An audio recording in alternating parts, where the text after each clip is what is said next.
गर्मियों की एक सुहानी दोपहर थी। आसमान बिल्कुल साफ था। हल्के हल्के बादल रुई के फाहों की तरह तैर रहे थे। चारों तरफ हरियाली थी और फूलों से भरी डालियां मंद मंद हवा में लहराकर अपनी खुशबू बिखेर रही थीं। सूरज की नरम किरणें सुनहरी चादर सी बिछी थीं और ठंडी हवा माहौल को और भी मोहक बना रही थी। एक बड़ी सी अमरूद की डाल पर हरा भरा तोता बैठा था, जो अपनी सुर्ख चोंच से पंख संवार रहा था। पास ही उसकी तोती, जो हल्की सी हवा के झोंकों को महसूस कर रही थी, ने आंखें बंद कर गहरी सांस ली और मुस्कुराते हुए कहा, आज मौसम कितना सुहाना है। काश कोई प्यारी सी कहानी सुनने को मिल जाती। तोता हल्का सा हंसा। उसने अपनी नन्ही सी गर्दन घुमाई और फिर मधुर स्वर में एक कहानी सुनानी शुरू की।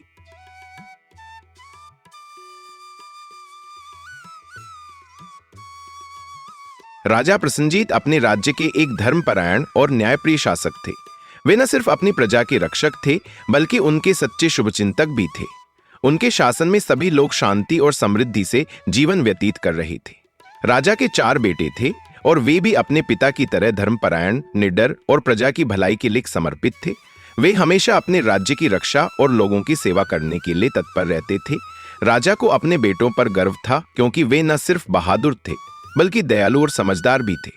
एक दिन सबसे बड़े राजकुमार के मन में विचार आया कि उसे अपनी प्रजा का जीवन नजदीक से देखना चाहिए। वो यह जानना चाहता था कि लोग वास्तव में कितने खुश हैं और क्या उन्हें किसी परेशानी का सामना करना पड़ रहा है। वह सीधे अपने पिता के पास गया और विनम्रता से बोला, पिताजी, मैं अपने राज्य की सैर करना चाहता हूँ।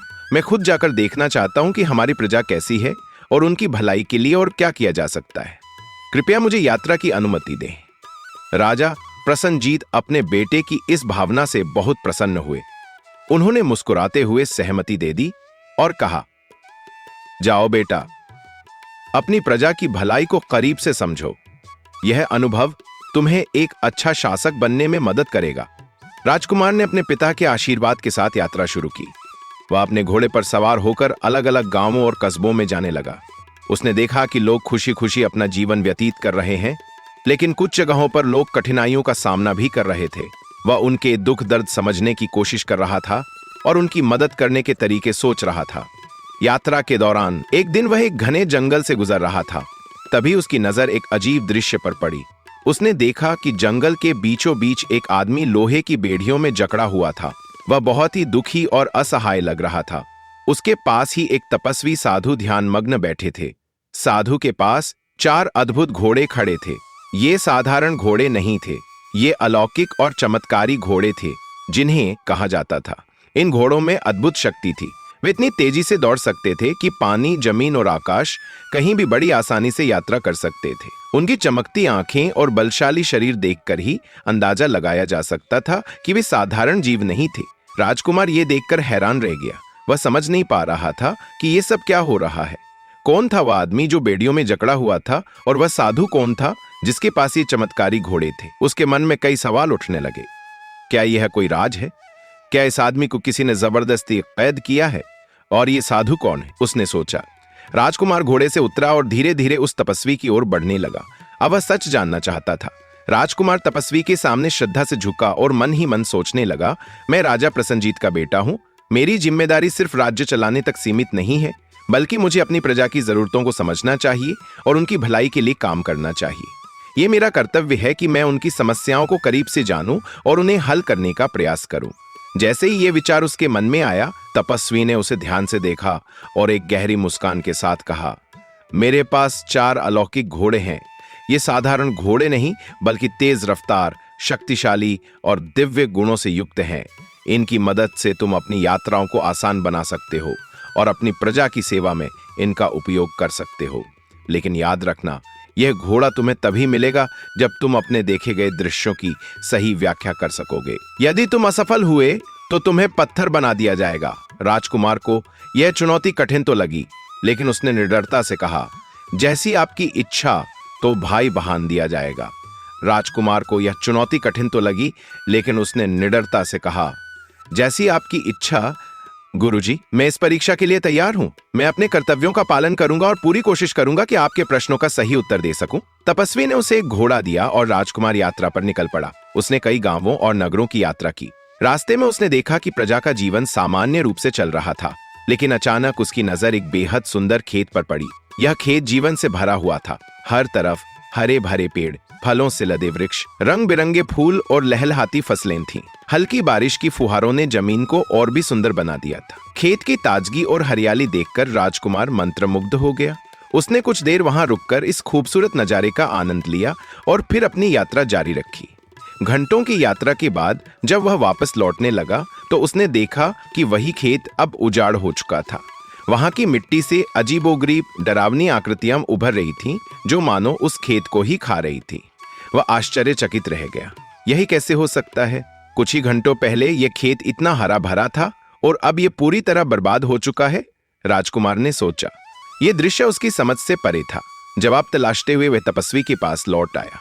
तपस्वी ने उसे देखते ही पूछा, अब बताओ तुमने क्या देखा और इसका क्या अर्थ है? राजकुमार ने झिझकते हुए कहा, गुरुजी, मैंने पहले एक हरा भरा फलों फूलों से भरा खेत देखा, लेकिन जब मैं वापस आया तो वही खेत पूरी तरह नष्ट हो चुका था। वही खेत पूरी तरह नष्ट हो चुका था। वही खेत को निगल रही थी।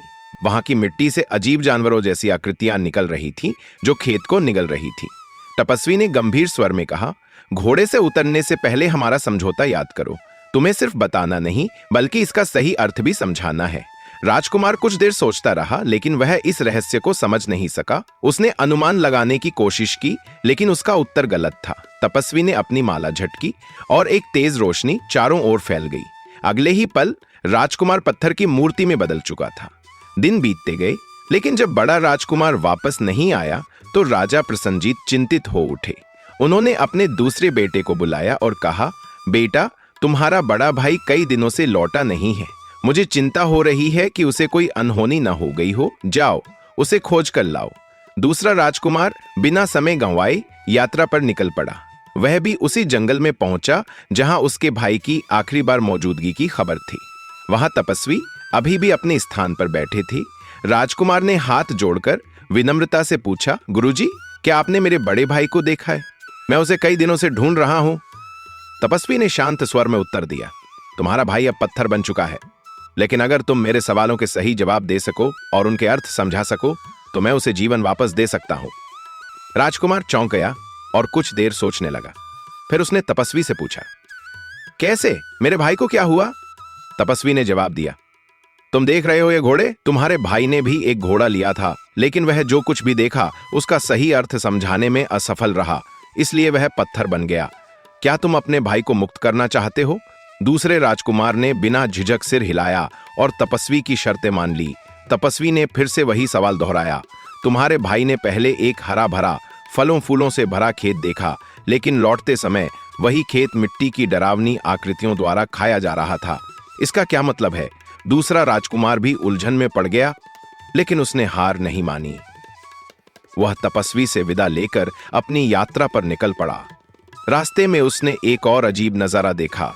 एक बछड़ा अपनी मां के दूध पर निर्भर रहने के बजाय उल्टा अपनी मां को ही दूध पिला रहा था। राजकुमार यह देखकर चकित रह गया।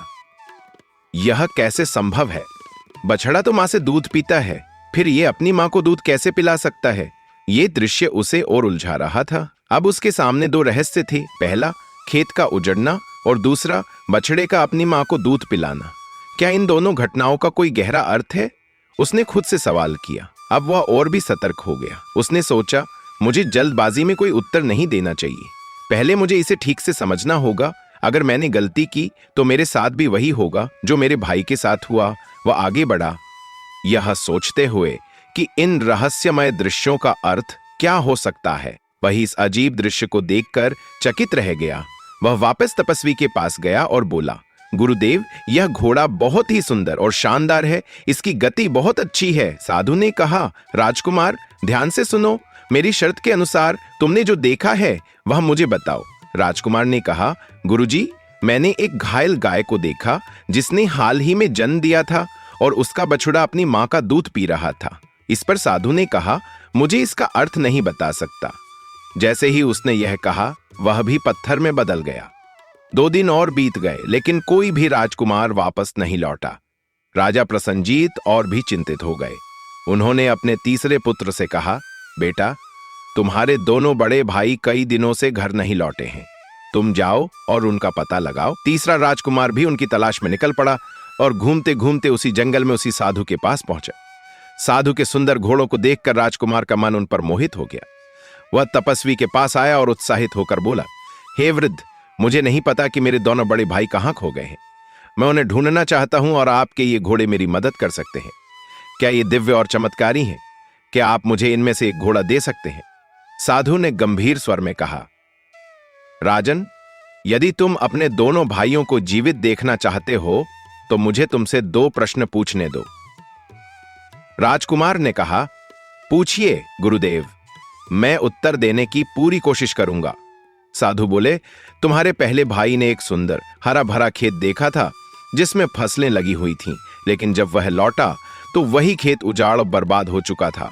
तुम्हारे दूसरे भाई ने एक घायल गाय देखी थी जिसने हाल ही में बछड़े को जन्म दिया था और बछड़ा अपनी मां का दूध पी रहा था। इन दृश्यों का क्या अर्थ है? राजकुमार सोच में पड़ गया और फिर बोला, गुरुदेव, मैं इनका अर्थ नहीं समझ पा रहा हूं, लेकिन मैं आपके घोड़े की सहायता से अपने भाइयों को खोजूंगा और उत्तर लेकर लौटूंगा। साधु मुस्कुराए और बोले, ठीक है, तुम मेरे घोड़ों में से एक ले सकते हो, लेकिन याद रखना, अगर तुम भी उत्तर नहीं दे पाए तो तुम्हारा भी वही हश्र होगा जो तुम्हारे भाइयों का हुआ। राजकुमार घोड़े पर सवार होकर जंगल में निकल पड़ा। रास्ते में उसने एक अजीब दृश्य देखा। एक आदमी अपने सिर पर भारी लकड़ियों का गट्ठर उठाए हुए था। उसके दोनों हाथों में भी लकड़ियां थीं, लेकिन फिर भी वह सड़क पर गिरी हुई लकड़ियां उठाने की कोशिश कर रहा था। राजकुमार यह देखकर हैरान रह गया और सोचने लगा, इतना भारी बोझ उठाने के बाद भी यह आदमी और लकड़ियां समेटने की कोशिश क्यों कर रहा है? क्या उसे एहसास नहीं कि वह पहले से ही कितना बोझ उठा चुका है? उसके मन में यह सवाल घूमता रहा और वह तपस्वी के पास लौट आया। तपस्वी ने उसे देखते ही पूछा, बताओ राजन, इस बार क्या देखा? राजकुमार बोला, गुरुदेव, मैंने एक आदमी को देखा जिसके सिर पर पहले से ही भारी लकड़ी थी, हाथों में भी लकड़ियां थीं, लेकिन फिर भी वह जमीन से और लकड़ियां उठाने की कोशिश कर रहा था। साधु ने गंभीर आवाज में कहा, बहुत अच्छा, अब इसका अर्थ बताओ। राजकुमार ने सिर झुका लिया और कहा, गुरुदेव, मैं इसका मतलब नहीं समझ पा रहा हूं। तपस्वी ने गहरी सांस ली और अपनी माला झटक दी। अगले ही पल तीसरा राजकुमार भी पत्थर में बदल चुका था। अब तक तीनों राजकुमार लौटकर नहीं आए थे। राजा प्रसन्नजीत की चिंता बढ़ती जा रही थी। उन्होंने अपने सबसे छोटे पुत्र को बुलाया और कहा, बेटा, तुम्हारे तीनों भाई कई दिनों से लापता हैं। मुझे नहीं पता कि उनके साथ क्या हुआ। मैं चाहता हूं कि तुम जंगल में जाओ और पता करो कि आखिर वहां क्या हो रहा है। चौथा राजकुमार अपने भाइयों की तलाश में निकल पड़ा। जंगल में घूमते हुए वह भी उसी तपस्वी के आश्रम तक पहुंच गया। तपस्वी को देखकर उसने सोचा, अगर कोई इन घटनाओं के बारे में जानता होगा तो वह यही तपस्वी होंगे। मुझे इन्हीं से पूछना चाहिए। वह तपस्वी के पास पहुंचा और हाथ जोड़कर बोला, गुरुदेव, मेरे तीनों बड़े भाई कहां हैं? मैं उनकी तलाश में आया हूं। तपस्वी मुस्कुराए और बोले, क्या तुम देख रहे हो ये 3 पत्थर की मूर्तियां? यही तुम्हारे 3 भाई हैं। चौथा राजकुमार यह सुनकर स्तब्ध रह गया। उसने तपस्वी से पूछा, गुरुदेव, मेरे भाई पत्थर क्यों बन गए?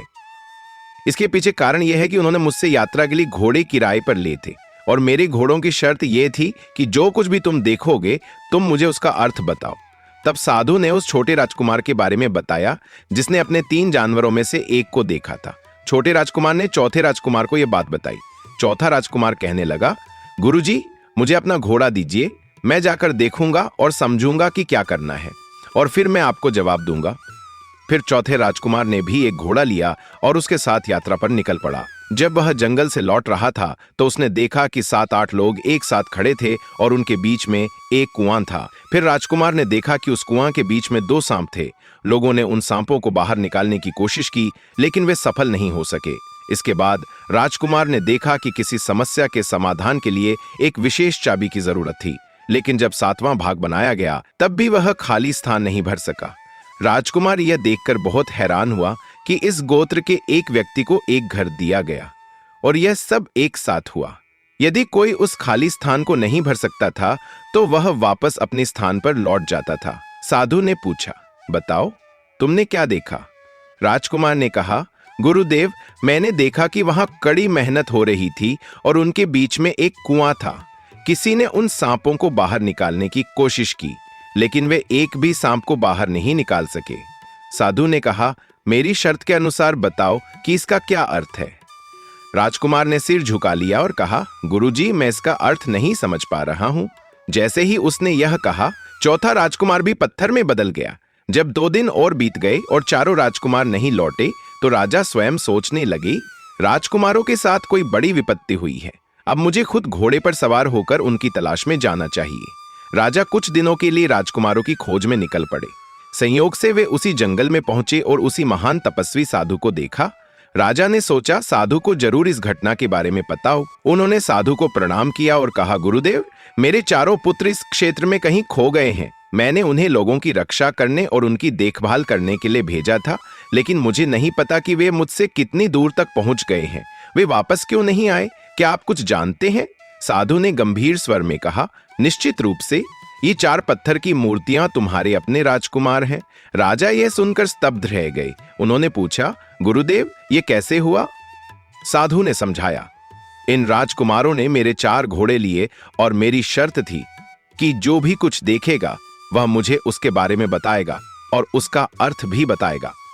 लेकिन तुम्हारे राजकुमार जंगल में जो कुछ भी देखा उसे बताने में सफल हुए, परंतु उसका अर्थ नहीं समझ सके।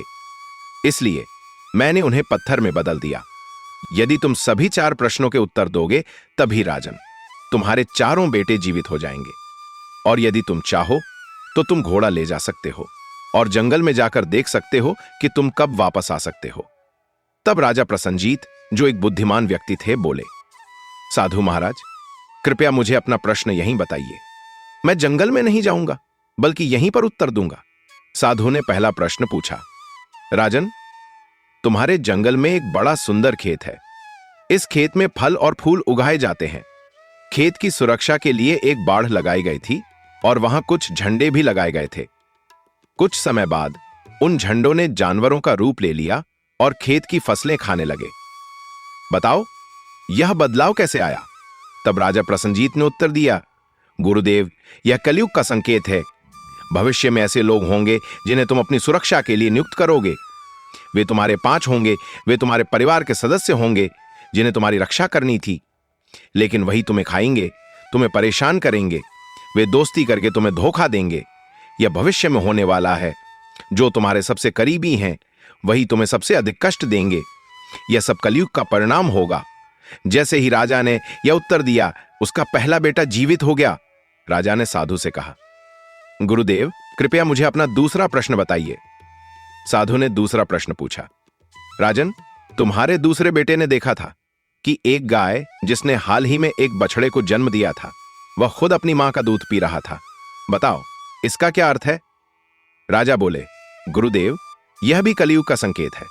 भविष्य में ऐसे लोग होंगे जो अपनी ही बेटियों की संपत्ति और धन चुरा लेंगी। वे उनकी कमाई को हड़प लेंगी। यह उसी का प्रतीक है।